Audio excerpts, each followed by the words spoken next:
शांति। आज की मुरली है 23 जनवरी 2023। मीठे बच्चे, पवित्रता बिना भारत स्वर्ग नहीं बन सकता। तुम्हें श्रीमत है, घर गृहस्थ में रहते पवित्र बनो, दोनों तरफ तोड़ निभाओ। प्रश्न, दूसरे सत्संगों व आश्रमों में यहाँ की कौन सी रस्म बिल्कुल न्यारी है? उत्तर, उन आश्रमों में मनुष्य जाकर रहते हैं, समझते हैं संग अच्छा है, घर आदि का हंगामा नहीं है, एम ऑब्जेक्ट कुछ नहीं। परंतु यहाँ तो तुम मर्जीवा बनते हो, तुम्हें घर बार नहीं छुड़ाया जाता। घर में रहे तुम्हें ज्ञान अमृत पीना है, रूहानी सेवा करनी है। यह रस्म उन सत्संगों में नहीं है। ओम शांति। बाप बैठ बच्चों को समझाते हैं क्योंकि बच्चे जानते हैं कि यहाँ बाप ही समझाते हैं, इसलिए घड़ी घड़ी शिव भगवानुवाच कहना भी अच्छा नहीं लगता। वह गीता सुनाने वाले कहेंगे कृष्ण भगवानुवाच, वह तो होकर गए हैं। कहते हैं श्री कृष्ण ने गीता सुनाई थी, राजयोग सिखाया था। यहाँ तो तुम बच्चे समझते हो शिव बाबा हमको राजयोग सिखला रहे हैं, और कोई सत्संग नहीं जहाँ राजयोग सिखाते हो। बाप कहते हैं मैं तुमको राजाओं का राजा बनाता हूँ, वह तो सिर्फ कहेंगे कृष्ण भगवानुवाच मन मना भव। कब कहा था? तो कहते हैं 5000 वर्ष पहले, व कोई कहते क्राइस्ट से 3000 वर्ष पहले। 2000 वर्ष नहीं कहते क्योंकि 1000 वर्ष जो बीच में है उसमें इस्लामी बौद्धि आए, तो क्राइस्ट से 3000 वर्ष पहले सतयुग सिद्ध हो जाता है। हम कहते हैं आज से 5000 वर्ष पहले गीता सुनाने वाला भगवान आया था और आकर देवी देवता धर्म स्थापन किया था। 5000 वर्ष बाद फिर से उनको आना पड़े, यह है 5000 वर्ष का चक्र। बच्चे जानते हैं कि यह बाप इस द्वारा समझा रहे हैं। दुनिया में तो अनेक प्रकार के सत्संग हैं जहाँ मनुष्य जाते हैं, कोई आश्रमों में जाकर रहते भी हैं, तो उसको ऐसे नहीं कहेंगे कि माता पिता पास जाए जन्म लिया वह उनसे कोई वर्षा मिलता है। नहीं, सिर्फ वह संग अच्छा समझते हैं, वहाँ घर आदि का कोई भी हंगामा नहीं होता। बाकी एम ऑब्जेक्ट तो कुछ भी नहीं है। यहाँ तो तुम कहते हो हम माता पिता के पास आए हैं, यह है तुम्हारा मर्जीवा जन्म। वह लोग बच्चे को अडॉप्ट करते हैं तो वह जाकर उनका घर बसाता है। यहाँ वह रस्म नहीं है कि पियर घर ससुर घर को छोड़ यहाँ आकर बैठे, यह हो नहीं सकता। यहाँ तो गृहस्थ में रहते कमल फूल समान बनना है। कुमारी है व कोई भी है, उनको कहा जाता है घर में रहे रोज ज्ञान अमृत पीने आओ, नॉलेज समझकर फिर औरों को समझाओ, दोनों तरफ तोड़ निभाओ। गृहस्थ व्यवहार में भी रहना है, अंत तक दोनों तरफ निभाना है। अंत में यहाँ रहे या वहाँ रहे, मौत तो सभी का आना है। कहते हैं राम गयो रावण गयो, ऐसे तो नहीं है कि सभी को यहाँ आकर रहना है। यह तो निकलते तब हैं जब विष के लिए उन्हों को सताया जाता है। कन्याओं को भी रहना घर में है, मित्र संबंधियों की सर्विस करनी है। सोशल वर्कर तो बहुत हैं, गवर्नमेंट इतने सबको तो अपने पास रख नहीं सकती। वह अपने गृहस्थ व्यवहार में रहते हैं, फिर कोई ना कोई सेवा भी करते हैं। यहाँ तुमको रूहानी सेवा करनी है। गृहस्थ व्यवहार में भी अपना मैं भी रहना है। हाँ, जब विकार के लिए बहुत तंग करते हैं तो आकर ईश्वरीय शरण लेते हैं। यहाँ विष के कारण बच्चियाँ मार बहुत खाती हैं, और कहाँ भी यह बात नहीं है। यहाँ तो पवित्र रहना पड़ता है। गवर्नमेंट भी पवित्रता चाहती है, परंतु गृहस्थ व्यवहार में रहते पवित्र बनाने की ताकत ईश्वर में ही है, में ही रहती है। समय ऐसा है जो गवर्नमेंट भी चाहती है कि बच्चे जास्ती पैदा ना हो, क्योंकि गरीबी बहुत है। जो चाहते हैं भारत में पवित्रता हो, बच्चे कम हो। बाप कहते हैं बच्चे पवित्र बनो तो पवित्र दुनिया के मालिक बनेंगे। यह बात उन्हों की बुद्धि में नहीं है। भारत पवित्र था, अभी अपवित्र है। सभी आत्माएं खुद भी चाहती हैं कि पवित्र बने। यहाँ दुख बहुत है। तुम बच्चे जानते हो कि पवित्रता बगैर भारत स्वर्ग हो नहीं सकता। नर्क में है ही दुख। अब नर्क तो और कोई चीज़ नहीं। जैसे गरुड़ पुराण में दिखाते हैं वैतरणी नदी है जिसमें मनुष्य गोते खाते हैं, ऐसे तो कोई नदी है नहीं जहाँ सजाएं खाते हो। सजाएं तो गर्भ जेल में मिलती हैं। सतयुग में तो गर्भ जेल होता नहीं जहाँ सजाएं मिले, गर्भ महल होता है। इस समय सारी दुनिया जीती जागती नर्क है, जहाँ मनुष्य दुखी रोगी हैं, एक दो को दुख देते रहते हैं। स्वर्ग में यह कुछ होता नहीं। अब बाप समझाते हैं मैं तुम्हारा बेहद का बाप हूँ, मैं रचेता हूँ, तो ज़रूर स्वर्ग नई दुनिया रचूँगा। स्वर्ग के लिए आदि सनातन देवी देवता धर्म रचूँगा। कहते हैं तुम माता पिता कल्प कल्प यह राजयोग सिखाया था। ब्रह्मा द्वारा बैठे सभी वेद शास्त्रों के आदि मध्य अंत का राज समझाते हैं, बिल्कुल अनपढ़ को बैठ पढ़ाते हैं। तुम कहते थे ना हे भगवान आओ पतित हो, पतित तो वहाँ जा ना सके तो पावन बनाने लिए उनको ज़रूर यहाँ आना पड़े। तुम बच्चों को याद दिलाते हैं कि कल पहले भी तुमको राजयोग सिखाया था। पूछा जाता है कि आगे कभी यह नॉलेज ली है, तो कहते हैं हाँ, 5000 वर्ष पहले हमने यह ज्ञान लिया था।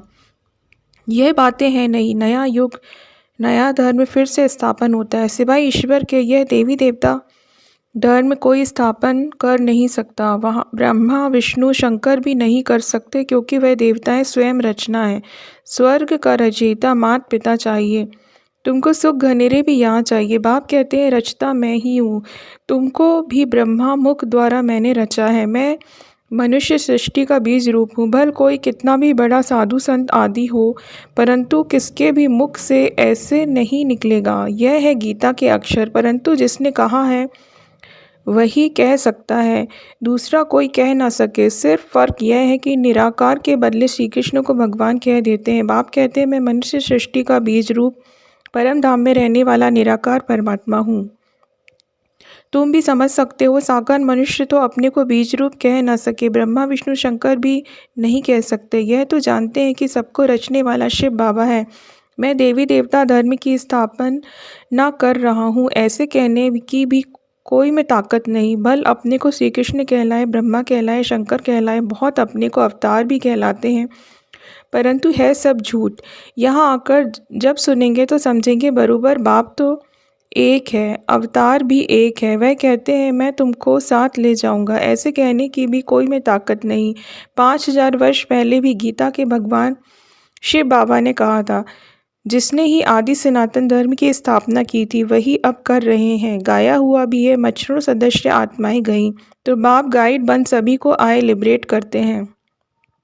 अब कलयुग का अंत है, उसके बाद सतयुग आना है, तो ज़रूर आकर पवित्र बनाए, पवित्र दुनिया में ले जाएगा। गीता में कुछ ना कुछ अक्षर हैं, समझते हैं इस धर्म के लिए शास्त्र तो चाहिए ना, तो गीता शास्त्र बैठ बनाया है। सर्व शास्त्रमयी शिरोमणि नंबर 1 माता, परंतु नाम बदल दिया है। बाप जो इस समय एक्ट करते हैं वह थोड़े ही द्वापर में लिखेंगे, गीता फिर भी वही निकलेगी। ड्रामा में यही गीता नूंदी हुई है।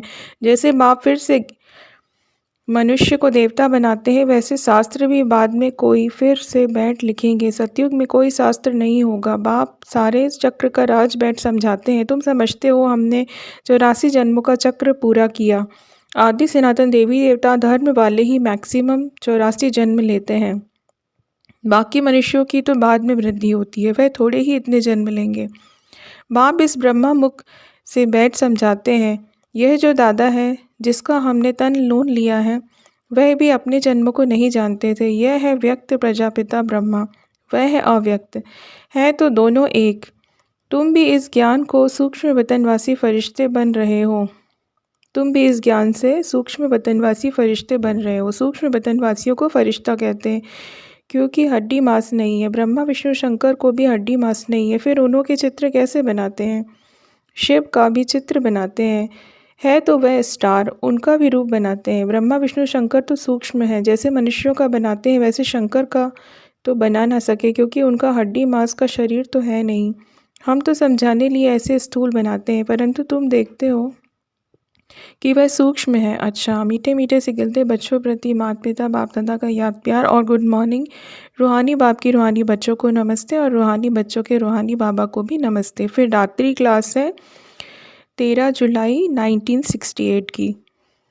मनुष्य दो चीज़ को ज़रूर चाहते हैं, एक है शांति, दूसरा है सुख। विश्व में शांति व अपने लिए शांति, विश्व पर सुख व अपने लिए सुख की चाह रहती है मनुष्यों को। तो पूछना होता है कि अभी अशांति है तो ज़रूर कब शांति हुई होगी, परंतु वह कब कैसे होती है, अशांति क्यों हुई, यह कोई को पता ही नहीं है, क्योंकि घोर अंधियारे में है। तुम शांति और सुख के लिए सबको बहुत अच्छा रास्ता बताते हो, तो सुनकर उन्हें खुशी होती है, लेकिन जब सुनते हैं पावन भी बनना है तो ठंडे पड़ जाते हैं। यह विकार है सभी का दुश्मन और फिर सभी का प्यारा। इसको छोड़ने में हृदय विदीर्ण होता है। नाम भी है विष, फिर भी छोड़ते नहीं है। तुम कितना माथा मारते हो, फिर भी हार खा लेते हैं। सारी पवित्रता की ही बात है, इनमें बहुत फेल होते हैं। कोई कन्या को देखा तो आकर्षण होती, क्रोध व लोभ व मोह की आकर्षण नहीं होती। काम महाशत्रु है, इन पर जीत पाना महावीर का काम है। देह अभिमान के बाद पहले काम ही आता है, इन पर जीत पानी है। जो पवित्र हैं उनके आगे अपवित्र कामी मनुष्य नमन करते हैं। कहते हैं हम भिखारी, आप निर्विकारी। ऐसे नहीं कहते हम क्रोधी लोभी। सारी बात विकार की है। शादी करते ही हैं विकार के लिए। यह फुरना रहता है माँ बाप को।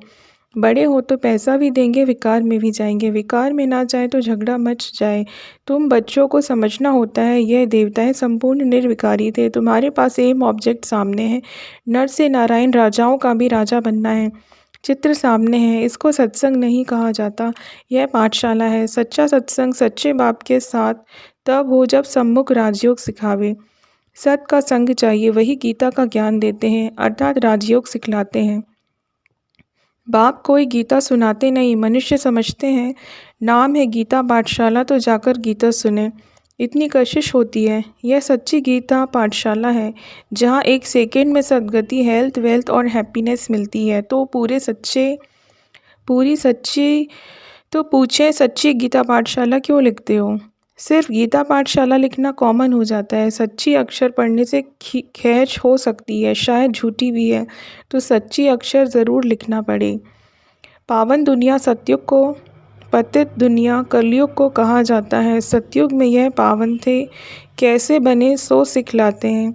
बाप ब्रह्मा द्वारा पढ़ाते हैं, नहीं तो पढ़ाएंगे कैसे? यह यात्रा समझेंगे वही जिन्होंने कल्प पहले समझा है। भक्ति मार्ग के दुबन में फंसे हुए हैं।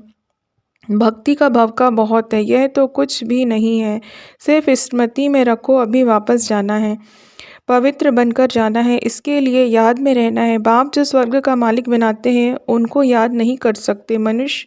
मुख्य बात यह है, सभी कहते हैं इसमें ही मेहनत है। बच्चे भाषण तो अच्छा करते हैं, परंतु योग में रहकर समझाएंगे तो असर भी अच्छा होगा। याद में तुम्हें ताकत मिलती है। सतो प्रधान बनने से सतो प्रधान विश्व के मालिक बनेंगे। याद को निष्ठा कहेंगे क्या?